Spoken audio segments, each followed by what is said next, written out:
यदि तपाईले आफ्नो मोबाइलमा डाटालाई प्रयोग गरेर 4G को इन्टरनेट चलाइराख्नु भएको छ भने तर तपाईको मोबाइलमा 4G को स्पिड पहिलेको भन्दा अहिले एकदमै स्लो चलिराखेको छ भने अब तपाईले सजिलैसँग आफ्नो मोबाइलमा 4G को स्पिडलाई बढाउन सक्नुहुन्छ र तपाईले आफ्नो मोबाइलमा 4G को माइन्ड ब्लोइङ इन्टरनेट स्पिडको न्यू एक्सपिरियन्स लिन सक्नुहुन्छ। त्यसको लागि तपाईले भिडियोलाई पुरा हेर्नुहोला। भिडियोलाई सुरुवात गर्नुभन्दा पहिला म तपाईहरुलाई एउटा रिक्वेस्ट गर्न चाहन्छु। अहिलेसम्म पनि तपाईहरुले यो च्यानललाई सब्स्क्राइब गर्नुभएको छैन भने कृपया भिडियोको तल देखिराखेको रेड कलरको सब्स्क्राइब बटनमा क्लिक गरेर सब्स्क्राइब गर्नुहोस् र साथै छेउमा आउने घण्टीलाई पनि दबाएर अल नोटिफिकेसनमा क्लिक गर्न नबिर्सिनुहोला।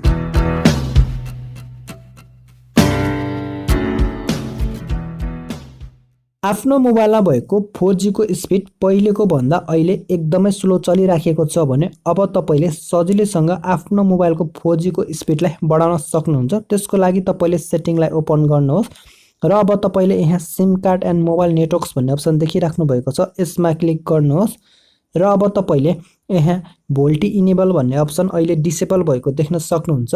अब तपाईले यसमा क्लिक गरेर यसलाई इनेबल गरिदिनुहोस्, किनभने जति बेला पनि तपाईले भोइस कलिङ गर्नुहुन्छ त्यतिबेला तपाईको साउन्ड एकदमै क्लियर सुन्ने गर्दछ। र अब तपाईले यहाँ माथि र नमस्ते भनेर देखिराख्नु भएको छ। यदि तपाईको मोबाइलमा Ncell को सिम छ भने यहाँ तपाईको मोबाइलमा Ncell भनेर देखाउँछ। मेरो मोबाइलमा नमस्ते को सिम भएर यहाँ नमस्ते देखिरहेको छ। अब तपाईले यसमा एकचोटी क्लिक गर्नुहोस् र त्यसपछि अब तपाईले यहाँ प्रिफर नेटवर्क टाइप भन्ने अप्सन देखिराख्नु भएको छ, यसमा तपाईले एकचोटी क्लिक गर्नुहोस् र त्यसपछि अब तपाईको मोबाइलमा 2G 3G सिलेक्ट छ भने अब तपाईले प्रिफर LTE अथवा तपाईको मोबाइलमा 4G भन्ने अप्सन हुन सक्छ, यसमा तपाईले एकचोटी क्लिक गर्नुहोस् र अब तपाईले यहाँ एउटा सेटिङ मिलाउनु पर्ने हुन्छ। त्यसको लागि अब तपाईले यहाँ एक्सेस पोइन्ट नेम भन्ने अप्सन देखिराख्नु भएको छ, अब तपाईले यसमा एकचोटी क्लिक गर्नुहोस् र त्यसपछि अब तपाईले यो पेज पाउनुहुनेछ।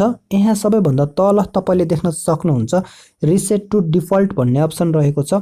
अब तपाईले आफ्नो मोबाइलमा 4G को स्पिडलाई बढाउनको लागि तपाईले यहाँ रिसेट टु डिफल्ट भन्ने अप्सनमा एकचोटी क्लिक गरिदिनुहोस् र त्यसपछि अब तपाईको यो एपिएन सेटिङ चाहिँ रिसेट भइसकेको छ।